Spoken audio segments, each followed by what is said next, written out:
Baik, terima kasih Anda masih bersama kami di Panggung Demokrasi. Kita akan langsung kembali melanjutkan diskusi pada malam hari ini. Debat Capres siap saling babat. Nah, saya ingin ke Mas Tama, tadi sudah ada tanggapan terkait pertanyaan tentang Cawapres, Pak Mahfud begitu ya, dari Mas Usman. Mungkin Mas Tama ingin menanggapi apakah memang nanti kan sudah ada nih gagasan, kemudian nanti akan ada perbaikan yang akan dilakukan. Tetapi apakah memang ada keberaniannya begitu, Mas?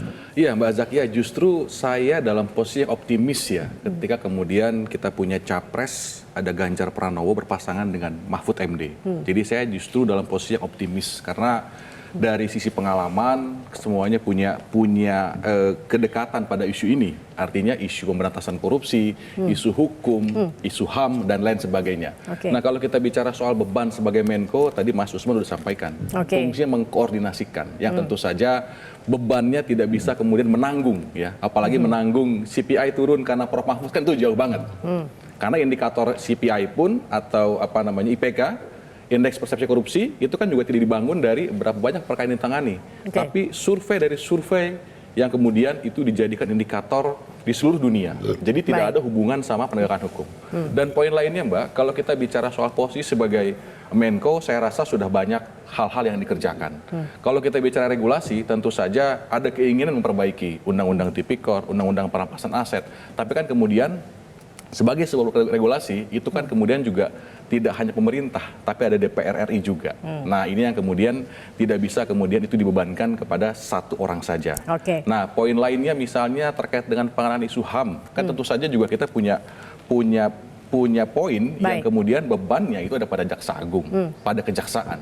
Rekomendasi dari Komnas HAM diberikan kepada Kejaksaan, itu yang kemudian dijalankan. Dan kemudian secara penanganan perkara pun juga di Kejaksaan sudah ada Direktorat HAM tersendiri. Nah, poin lainnya juga usaha yang dilakukan sebagai seorang Menko, kan kita juga sudah dorong bagaimana kemudian pemulihan hak terkait dengan korban-korban pelanggaran HAM yang berat.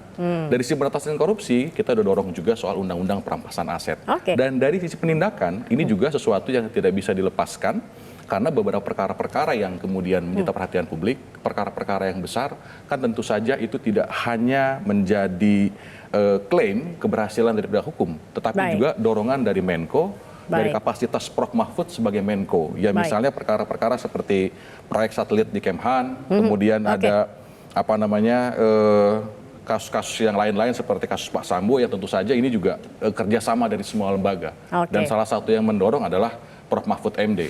Nah, ini yang menurut saya penting juga untuk diketahui. Jadi tentu kita dalam posisi yang optimis ketika punya cawapres yang namanya Prof Mahfud MD. Jelajahi cara baru mendapatkan informasi. Download Metro TV Extend sekarang.